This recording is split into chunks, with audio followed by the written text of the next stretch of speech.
안녕하세요, 닥터컴입니다. 오늘은 캔 통신 5번째 시간으로 캔 프로토콜의 세부 사항에 대해서 좀 간략하게 알아보는 시간을 갖도록 하겠습니다. 자, 첫 번째는 동기화입니다.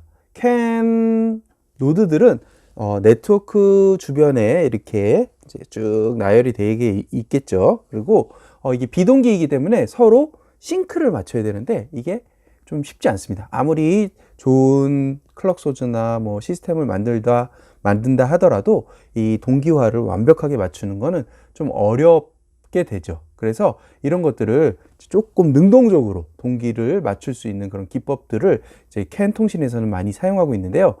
그 동기 기법 중에 두 가지를 나누는데, 첫 번째는 이제 하드 동기화, 그래서 이제 하드 싱크로나이제이션이라고 부르고, 또 하나는 소프트 동기 해서 소프트 싱크로나이제이션, 이렇게 두 가지로 하드, 소프트 이렇게 두 가지로 나누고 있습니다. 하드 동기는 어떤 거냐면, 우리가 캠 프레임을 보시다시피 어떤 프레임이 시작할 때 보면 이제 SOF라고 그래서 스타트업 프레임 해가지고 이렇게 아이들 그 로직 1값을 계속 갖다가 갑자기 로직 0으로 뚝 떨어지는 그런 순간이 있죠. 이것을 이제 그 시리얼 통신에는 뭐 스타트 비트 뭐 이런 식으로 얘기하는데, 이제 여기는 이제 프레임 중에 첫 번째이기 때문에 이제 스타트 프레임 SOF라고 이제 표기를 하는데요. 한 비트 동안 갑자기 0으로 뚝 떨어지는 그런 순간이 있습니다. 이 순간에 최초의 동기를 이 순간에 딱 맞춰서 모든 노드들이 그것을 탁 자기가 수신한 그 0으로 딱 떨어지는 그 시점부터 다시 계산을 하기 시작하게끔 만들어 놓는 것이 이 하드 동기라고 말씀드릴 수가 있습니다. 그리고 소프트 동기는 그럼 무엇이냐? 그러면 이게 보시면 이제 소프트 동기는 다른 말로 이제 재동기화라고도 부르고, 영어로는 이제 리싱크로나이제이션이라고도 이제 이야기를 하는데요. 이제 같은 말입니다. 이 프레임 도중에 열성에서 1에서 이제 0으로 바뀌는 순간, 그러면 파형이 어떻게 되냐면 이렇게 떨어지는 파형이 되겠죠. 그렇죠? 이렇게 이거를 이제 전문 용어로 폴링 엣지라고 하는데요. 모든 폴링 엣지에서 다시 비트의 시작을 다시 막 맞춰주는 그런 역할을 하는 게 이제 이 소프트 동기, 재동기화라고 부르고 있습니다.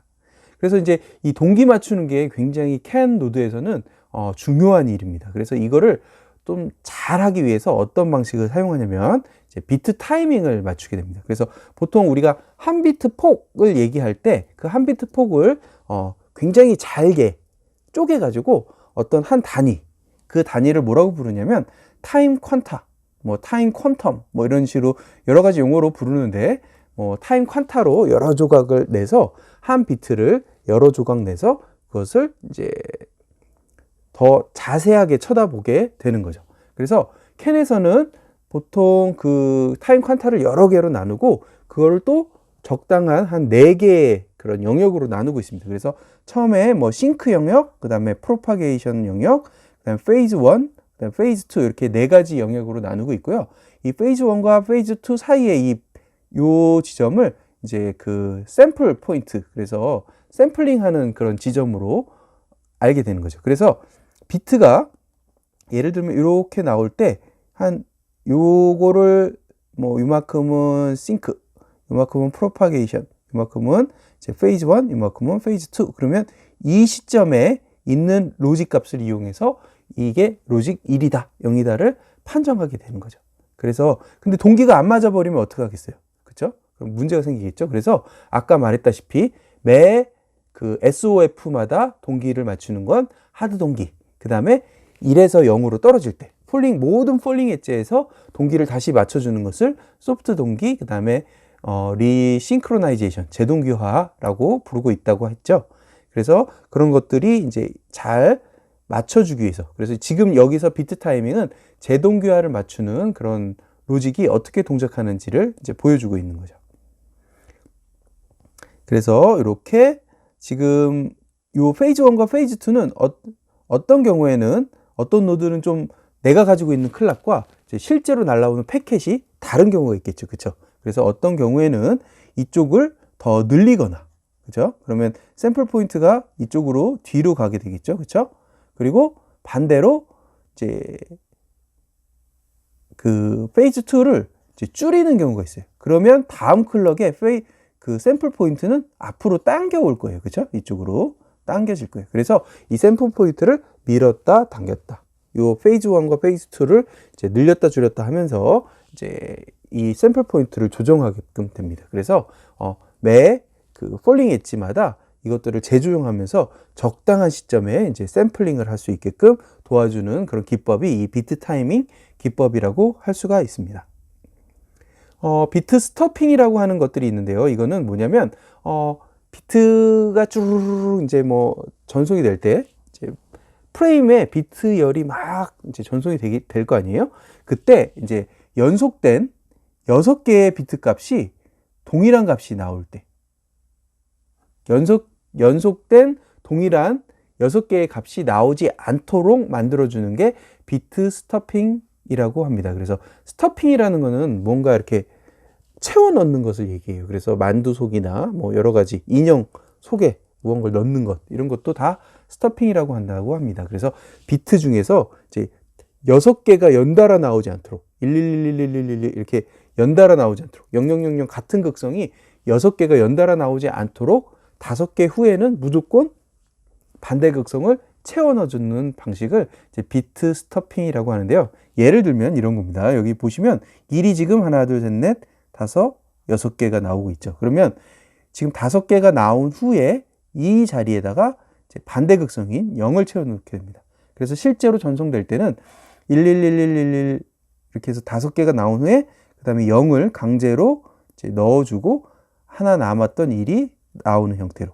그쵸? 그 다음에 마찬가지로 0000이 이제 6개가 올 때도 마찬가지로 5개를 보내고 반대 극성 1을 채워 넣고 그 다음에 나머지 0을 그 뒤에다가 전송하는 이런 부분을 이제 만들어주는 게 비트 스토핑이라고 말을 하고 있죠.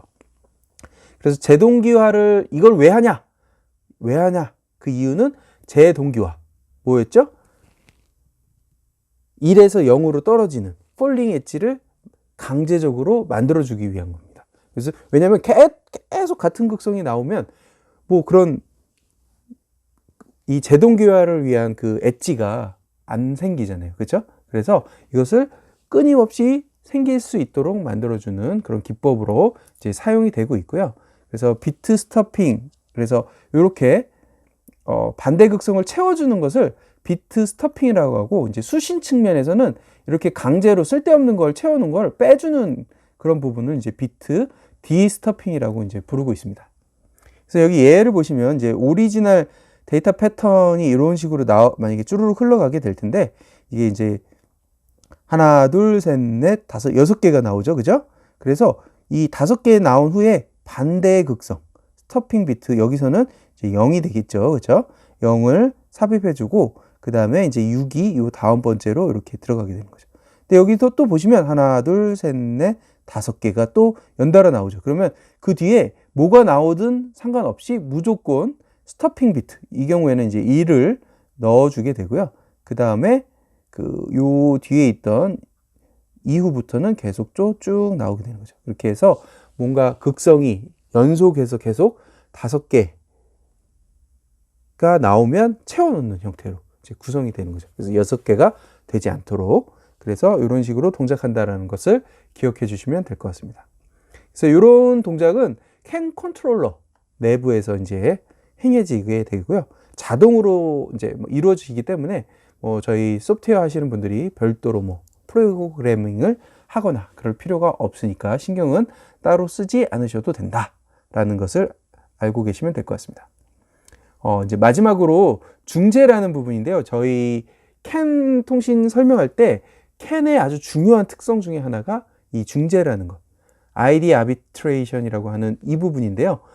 이 부분 때문에 우선순위를 갖게 되고 충돌이 나도 그것을 회피할 수 있고, 우선순위에 따라서 더 최우선순위를 갖는 그런 메시지 아이디가 먼저 전송하고 낮은 그 우선순위를 갖는 애가 나중에 전송되는 그런 형태로 동작한다. 그래서 이제 자동차 같은 곳에서 안정성을 유지할 수 있다라는 그런 측면을 제공하는 그런 가장 키포인트가 되는 그런 핵심 기능인데요. 이 부분이 어떻게 동작하는지 한번 같이 보겠습니다.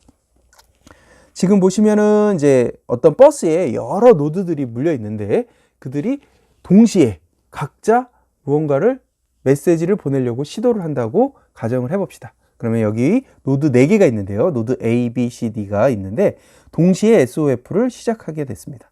그래서 보내게 되면 어떻게 되냐면 자, 우리 그 비트 보면 우성 비트, 열성 비트 뭐 이런 얘기 들으셨죠? 그렇죠? 우리 처음 시작할 때 우성이 뭐였죠? 우성 비트는 그 도미넌트라고 해서 로직 0을 우성이라고 하고요. 그 다음에 열성은 자, 로직 1을 이야기하고 있습니다. 근데 우성과 열성이 부딪히면 어떻게 될까요? 누가 이길까요? 왜? 우성은 이긴다는 뜻이에요. 그렇죠? 그래서 더 우세하다라는 뜻을 가지고 있기 때문에 로직 0과 로직 1이 네트워크 상태에서 부딪힐 때는 누가 이긴다? 로직 0이 이긴다. 이렇게 알고 계시면 됩니다. 그래서 여기 보시면 지금 첫 번째 이 메시지 MSB 이 부분은 똑같죠. 그리고 두 번째 비트도 똑같고 세 번째 비트를 봤더니 얘는 1이고 그쵸? 얘는 0이고 얘도 0이고 얘도 0이에요. 그러면 이 노드 B는 자 1은 0한테 진다고 그랬죠. 그래서 여기서 져버려서 이 다음부터는 뭐 아이디를 하지 않고 수신 모드로 전환이 됩니다. 그래서 다른 노드들이 어떻게 보내는지 계속 이제 수신하는 모드로 바뀌게 되고요. 그 다음에 여기 그 ID 7에 가서는 또 여기 다 111이니까 계속 보내고 여기도 1이고 여긴 0, 0. 그죠? 그럼 얘가 또 졌죠. 그래서 여기서 수신 모드로 전환이 되고요. 그 다음에 여기도 또 갔다가 여기는 0, 1. 그래서 얘가 또 지죠. 그래서 얘는 수신 모드 되고 얘는 끝까지 아이디를 전송해서 이 뒤에 딸려 나오는 어떤 이어지는 프레임들을 계속 보낼 수 있게 되는 거죠. 그죠? 그렇게 해서 누가 서로 메시지들끼리 서로 싸우다가 아이디로 인해서 이제 다른 애들은 다 포기하게 되고 제일 우선순위가 높은 그런 아이디가 전송되는 형태로 이제 동작을 한다라는 것을 알고 계시면 됩니다. 그럼 보시면 우성이 더 우선순위를 갖고 열성이 더 나중 순위를 갖는다고 말씀드렸잖아요. 그래서 아이디가 작으면 작을수록 그쵸? 예를 들면 아이디 값이 여기가 0000 00000000 그래서 11비트가 00이 있으면 그게 최우선순위를 갖는 거고 여기가 다 1로 채워져 있으면 그거는 제일 낮은 우선순위를 갖는 그런 메시지 아이디가 되겠죠. 그쵸? 그래서 이렇게 아이디 값이 낮으면 낮을수록 높은 우선순위를 갖고 크면 클수록 낮은 우선순위를 갖는다. 이런 식으로 이해해도 좋을 것 같습니다. 자, 오늘은 CAN 프로토콜 세부 사항에 대해서 몇 가지 알아봤는데요. 오늘 제일 중요한 건 이 중재, 바로 이 부분입니다. 그래서 이 부분은 꼭 기억해 두시고 실제로 이제 CAN 버스에서 이런 부분들이 자주 일어나기 때문에 이런 것들을 완벽하게 이해하고 계셔야 어떤 우리 CAN의 동작을 완벽하게 이해할 수 있다고 생각합니다. 자, 오늘은 여기까지 하겠습니다. 빠이!